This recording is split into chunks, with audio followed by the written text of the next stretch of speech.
Tülay'dan Örgüler YouTube kanalıma hoş geldiniz. Bugün bu güzel modeli başlayacağız. Yapımı oldukça kolay ve gösterişli bir model. Şöyle arka yüzü de şöyle. İlmek sayısına gelince önce kullandığım şişi söyleyeyim. Şişlerim 3,5 numara. İpime uygun şöyle orta kalınlıkta bir ip kullanıyorum. Şişlerim 3,5 numara.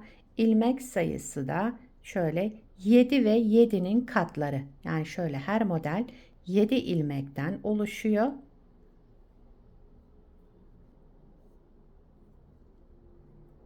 En sonuna da 5 ilmek ekliyoruz. Bakın 3 ilmek burada. Bir kenar ilmeği, bir kenar ilmeği de buraya. Toplamda 5 ilmek ekleyeceğiz en sonuna. 7 ve 7'nin katları artı 5. İlmek sayımızı bu şekilde ayarlıyoruz. Yapacağımız örgüye göre de ilmeklerimizi o şekilde kuruyoruz. Evet, şöyle. Dilerseniz yapım aşamalarına geçelim. Evet, ilmeklerimi çıkartıyorum. Aynı kalınlıkta şiş, aynı ipi kullanıyorum model çıkartırken. Şöyle ilmeklerimizi çıkartarak başlayalım. Evet, bakın 7 ilmek bir model için.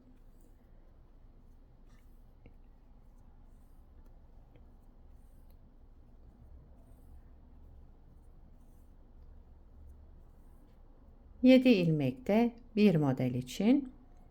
2 model üzerinden anlatacağım. Şimdi sonuna 5 ilmek ekliyorum.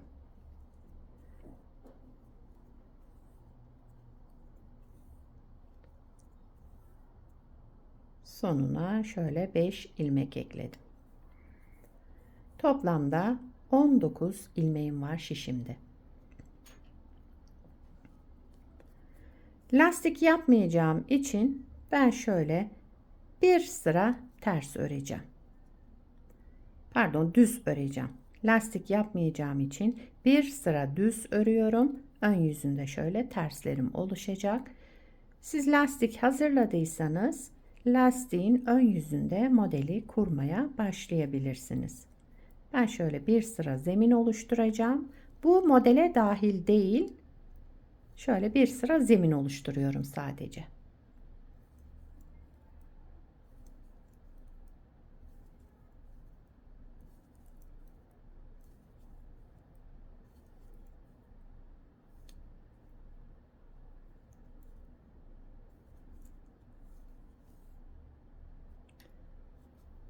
Şimdi örgümün ön yüzüne geçtim. Birinci sırayı kurmaya başlıyorum. Birinci sıra ön yüzündeyim. Kenar ilmeğinden sonra 3 ilmek ters, 3 ilmek tersten sonra 4 ilmek düz.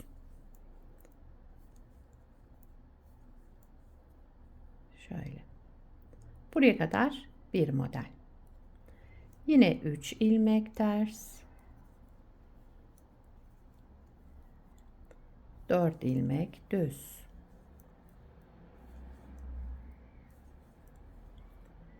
Sıra sonunda 3 ters ilmekle sıramı tamamlıyorum. Kenar ilmeğimi de ben düz örüyorum. Birinci sırayı tamamladık. İkinci sıra arka yüzüne geçtim. Kenar ilmeğinden sonra ilmeklerimi olduğu gibi örüyorum. Düzleri düz, tersleri ters.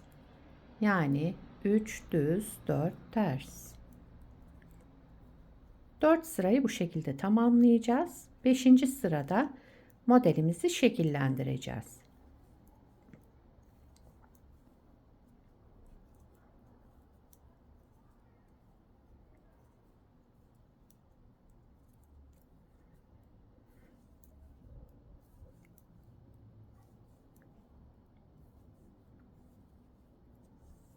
Evet. 3. sıra ön yüzündeyim. Kenar ilmeğinden sonra 3 ters, 4 düz.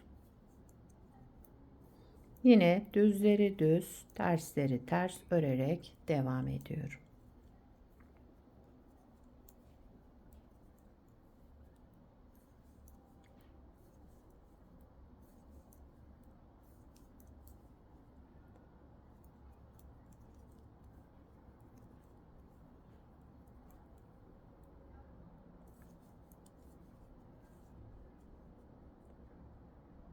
Dördüncü sıra arka yüzündeyim.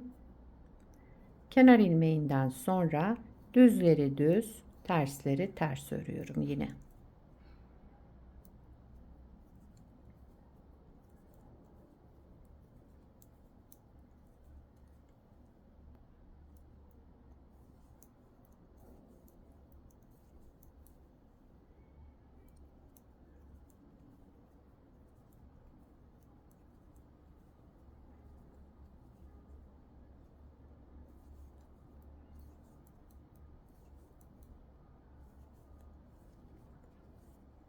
Evet, sıramı tamamladım.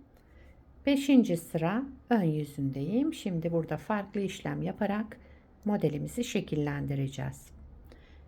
Kenar ilmeğinden sonra 3 ilmek ters örüyorum. Yine aynı şekilde terslerimi ters ördüm.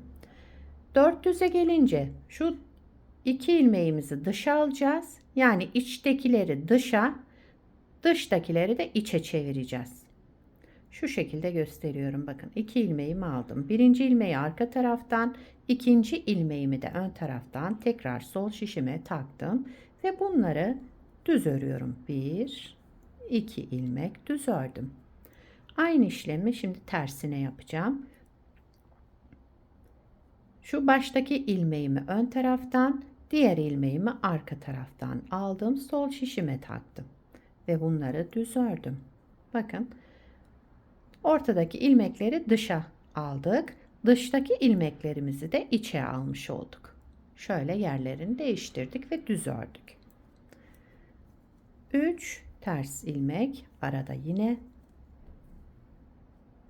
400'e gelince aynı işlemi yapıyorum. İkinci ilmeğimi ön tarafa getirdim ve düz ördüm. Bunlara 2 ilmeği düz ördüm. Şimdi bu üçüncü ilmeğimi, yani öndeki ilmeğimi ön taraftan aldım, sola çeviriyorum şimdi. Diğerini arka taraftan aldım ve ikisini de düz ördüm. Tekrar 3 ters ilmek. Kenar ilmeğimi de düz ördüm. 6. sıra arka yüzüne geçtim. Kenar ilmeğinden sonra ilmeklerimi yine olduğu gibi örüyorum. 3 düz, 4 ters. Son sıramız. Dediğim gibi modelimiz 6 sıradan oluşuyor. Şöyle sıramızı tamamlayalım. Evet, sıramı tamamlayarak modeli bir kez kurdum. Bakın model böyle devam ediyor. Bu lastiksiz hali, burada da lastikli hali. Hangisi hoşunuza gidiyor? Hangisinde güzel durmuş şöyle.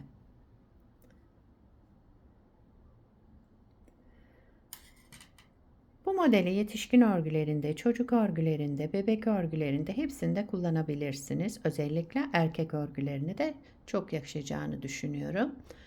Şöyle.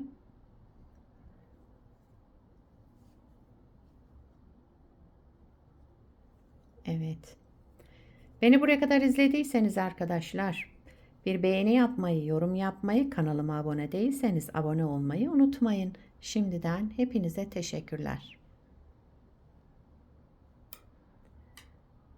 Yapacak olanlara kolay gelsin. Bir sonraki videoda görüşmek üzere. Hoşça kalın.